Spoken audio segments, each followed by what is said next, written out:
Mas pra gente, então, encaminhar pro nosso final, a gente quer ir pra um lugar mais de curiosidades agora. Puxando pra nossa cultura, cinema.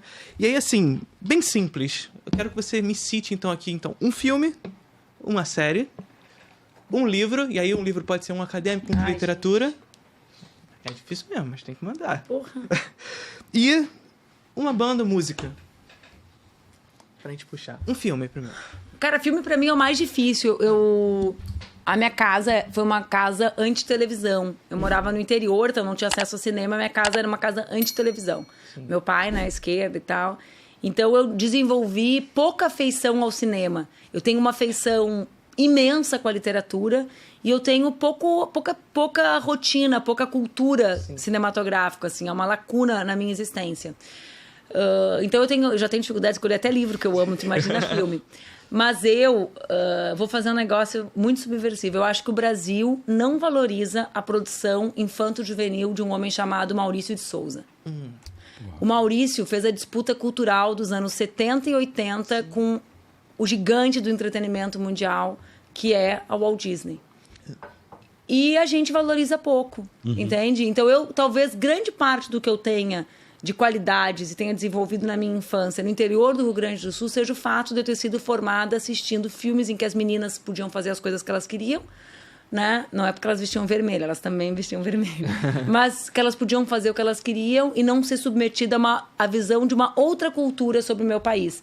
E eu falo isso porque isso reflete em toda a produção infanto-juvenil brasileira, inclusive na literatura. Nos quadrinhos, né? Nos quadrinhos, né? Auge de Marvel, essas coisas. Exatamente. Nos quadrinhos, estava lá vendendo Turma da Mônica. Exatamente, entendeu? Então, assim, e o impacto que isso tem, eu acho que a gente subestima globalmente, inclusive na esquerda, o impacto da cultura na construção ideológica, né?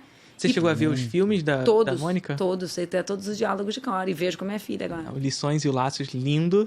Ah, não, tu é muito novo. O meu marido fez a trilha. A música de Laços é do meu marido, com o Thiago York. Eu tô sabendo. É, linda, né? A minha filha fala assim, papai, você precisa valorizar ter feito Laços. É porque você é mais velho, papai. Você não sabe o que é a Turma da Mônica. A minha mãe é que sabe. Mas eu tô falando dos muito anteriores. Não, eu tô falando que o Maurício, nos anos 80, era briga na locadora pra pegar a Princesa e o Robô. Eu conheci Shakespeare pelo Maurício. Com Romeu e Julieta da Mônica bonecona, gente. Entendeu? Isso Mônica... é muito foda que a minha geração conheceu Shakespeare por, sei lá, o Rei Leão. Entendeu? Eu conheci Shakespeare com Romeu e Julieta de bonecão do Maurício de Souza, entendeu? Então, a Mônica Puleto e o Cebolinha, entendeu? Então, assim, olha o que era isso, né? Sim. Podia ter sido com aquela Shakespeare apaixonado. Não! Então, tô falando antes ainda, né? Eu sei que agora o Maurício tem Chico Bento, tem Mônica Laços. Maravilhoso, nossa. Esses dias a minha filha me mostrou um vídeo da Mônica e do Cebolinha namorando. Eu falei, não, eles são crianças! Não pode namorar! Mas, assim, eu não sou dessa época. Eu tô falando, assim, da minha formação... Foi muito importante, é óbvio, né? A gente tem uma produção cinematográfica sobre a ditadura muito robusta, né? E a gente tem agora uma nova leva de filmes brasileiros que vai acontecer. Eu gosto muito dessa nossa produção mais recente de Bacurau. Eu acho Bacurau um filme revelador da submissão média do branco brasileiro. Tanto que eu falo, né? Quando eu vou contar, eu falo, eu que sou branca Bacurau, porque para explicar, só no Bacurau, né? Só o Bacurau que explica o que é um branco brasileiro, né? A sua ideia de branco. Então, eu acho Bacurau um filme emblemático desse tempo que a gente vive e acho que a gente vai viver uma nova leva boa de apoio ao cinema nacional por causa de Ainda Estou Aqui, né? O efeito disso, né, nas nossas vidas. Janela de oportunidade. Cara, a minha filha não tinha visto comigo, eu levei ela pra ver em Nova York, né, A casa é aqui do lado, sabe? Eu vi. Bem aqui do lado. Vindo. Eu ia falar pra Ana, achei que ter tirado uma foto, mas não vou tirar essa onda, né, gente? Mas olha que louco isso. Tu tem ideia do que é pra uma criança que tem 9 anos, chegar em Nova York, eu morei lá um tempo, eu voltei pra ela ir na escola dela ali perto, e aí eu cheguei, cara, vamos ir no cinema, ver Ainda Estou Aqui? Porque eu pensei, vai ser uma experiência louca pra uma criança assistir o filme legendado em inglês. Sim. E eu pensei assim, cara, onde será que tá passando em Nova York? E eu mandei até num grupo que eu tô com a Fernanda Torres, tinha 53 sessões de Ainda Estou Aqui em Nova York num dia. Porra! Entendeu? Tipo, olhar e falar, não, né? Horário depois do outro, né? Não é todas catando. Lotadas, né? Todas lotadas, entendeu? É mais gringo, eu pensei assim, socorra, vai estar só a galera de esquerda brasileira que mora aqui, né? Vai ser aquele momento, todo mundo... Não, só tinha gringo, cara. Quando o filme saiu lá em janeiro, ele era o filme nos Estados Unidos inteiro com a maior taxa de ocupação de sala, pô. Bizarro. Não é... Mas imagina pra uma criança isso. Né? Eu brinco, eu tenho uma grande amiga que é muito amiga da Fernanda Torres e eu brinco, cara, você tem que entender que a Laura acha agora que tu é a pessoa mais legal do mundo. Por quê? Porque ela está a uma pessoa da Fernanda Torres e essa pessoa é você, entendeu? Então, assim, é um feito, né? Numa sociedade que, pô, a Coreia do Sul consegue fazer isso com as crianças e o Brasil, com essa imensidão de talento, de capacidade, tem essa falta de compreensão, né, histórica, interrompida eventualmente nos ciclos de governo, mas em compreensão histórica sobre o papel da cultura né, no seu lugar no mundo. Até porque boa parte das nossas leis com relação à cultura, elas são renovadas por decreto, como a cota de telas, por exemplo. E aí... Muito frágil, né? A fragilidade é enorme, então... Isso enquanto o lobby dos estúdios lá batendo na porta, pressionando para o tempo inteiro. Ter mais liberdade. Pois é. Liberdade pois de é. aspas. Mas e um livro, então, agora? Literatura? Cara... Eu gosto, eu sou obcecada por literatura, né? Eu tô conduzindo um clube agora, que é o maior clube de leitura feminista do Brasil. Nós somos 3.500 mulheres lendo. Né? A gente lê um romance, uma novela e um livro de teoria, vai revezar. É a 11ª edição do meu clube. Então, assim, eu jamais vou ter um livro preferido. Mas nós terminamos ontem no clube a leitura de um livro, que é um livro da Márcia Tiburi, é uma novela da Márcia Tiburi, pouquíssimo comentada, que chama-se Com os Pés Aniquilados, Helena Avança na Neve, que é uma nova leva de livros feministas policiais. E que ocupam esse lugar dos policiais. Eu sou, há muito tempo, antes dela ganhar o Nobel, aficionada pela Annie Ernaux. Eu acho a Annie Ernaux, assim, uma mulher que responde com livros antigos, dilemas atuais do Brasil. O meu livro, de longe, talvez a melhor leitura minha em muitos anos, tenha sido O Lugar.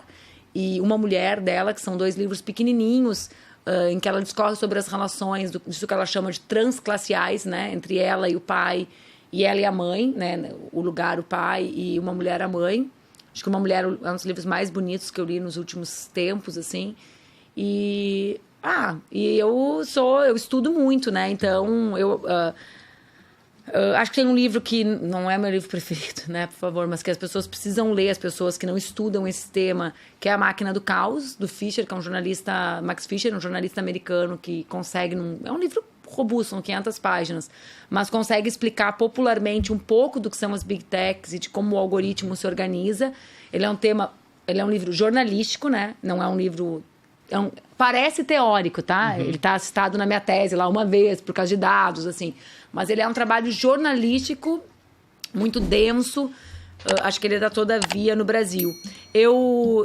Vai lançar agora um livro teórico muito interessante, que é um livro que eu fiz a 4ª capa da Boitempo, que é uma biografia da Kollontai, que eu acho que é pouquíssimo estudada, que tem uma contribuição para o marxismo incrível, né? Uma mulher que viveu há mais de um século e que já preconizava lutas que ainda são atuais na esquerda e na sociedade, né? Na disputa ali.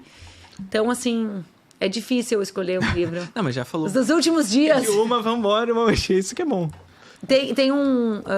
acho que no Brasil a gente precisa ler a produção das nossas novas autoras e dos nossos autores negros, né? Que é incrível. Tem um livro...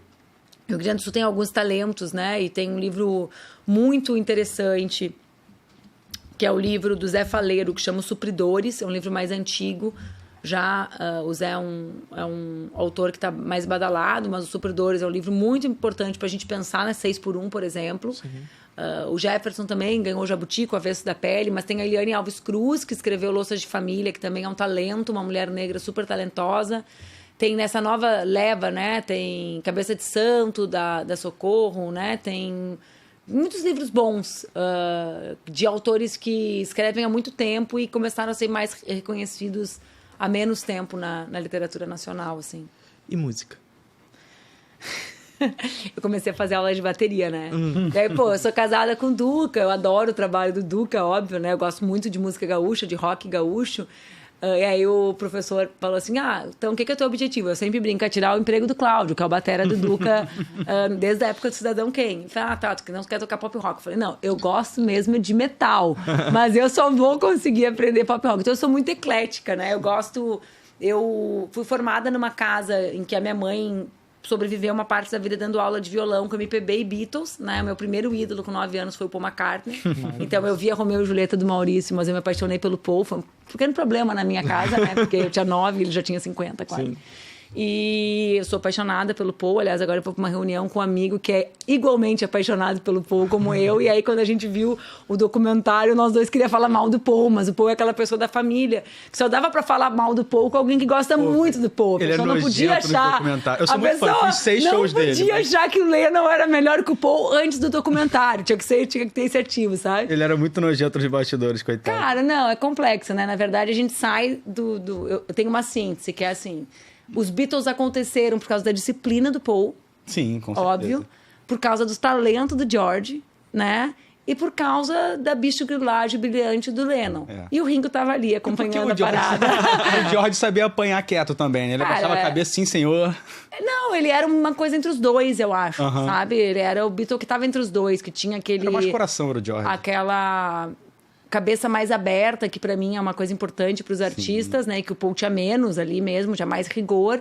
Mas também, quando a gente tá, como eu tive muito tempo na vida, na linha de frente tocando barco, é muito fácil dizer que quem tá tocando o barco é o filho da puta, sabe? Ah, sim, sim. Porque, assim, alguém precisa arrumar as velas pro barco ir pra direção certa. Então, ali também fica muito claro esse papel de arrumar. É que nem a criança que prefere o pai porque a mãe só briga e o pai faz as coisas que a criança quer, sabe? É isso. Então, assim... mas também aí, coitado do Lennon, né? Ficou mal nessa...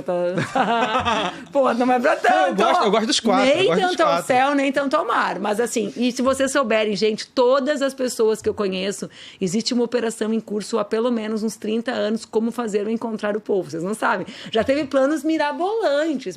Há 2 anos eu conseguiria, que eu trabalhava na gravadora dele. Não, gente, já teve de tudo. Já teve todos os planos. Tinha uma época que tinha um amigo meu que falava assim, tu precisa virar vegana. Esse meu amigo é vegano. Aí eu assim, não, mas para aí, precisa ser de verdade ou pode ser só assim, segunda sem carne? Não, porque tu precisa entender, se tu virar vegana, tu vai ser a política vegana mais famosa do mundo. E aí a gente vai conseguir produzir esse encontro. Eu falo, gente, mas eu não consigo mudar uma coisa assim ideológica por interesse, eu sou muito cri-cri. Então nunca rolou. Mas, então eu gosto muito disso, gosto muito de MPB. Eu tive uma fase que eu escutei muito metal, então, assim, uma fase longa. Tem algumas coisas muito massa do metal brasileiro acontecendo, né? Várias com mulheres, inclusive, é massa. Tem umas mulheres feministas foda, que são as metaleiras mais famosas do mundo hoje, é massa. E eu amo o trabalho do meu marido, né? Acho um artista talentosíssimo, assim, o Duca, o que ele produz, o que ele produziu. Às vezes eu fico vendo, né? Por exemplo, em 18, antes do bolsonarismo, ele lançou um disco Baixar Armas, que é um trabalho lindo, assim, e que, enfim, é um momento dificílimo. E ele, muito atravessado pelas questões que ele passou a viver depois de casar comigo, coitado, né? Porque a vida dele era mais paz e amor antes de 2012. Era o John Lennon ali. Ele nunca cediu para John Lennon, porque ele já tinha tido as passagens mais... era o John Lennon, porque ele sempre teve política também e tal, mas... uma coisa é tu apoiar um candidato, outra coisa é tu casar com um candidato, né? E uma candidata, né? Uma larga distância, assim. Sim, perfeito.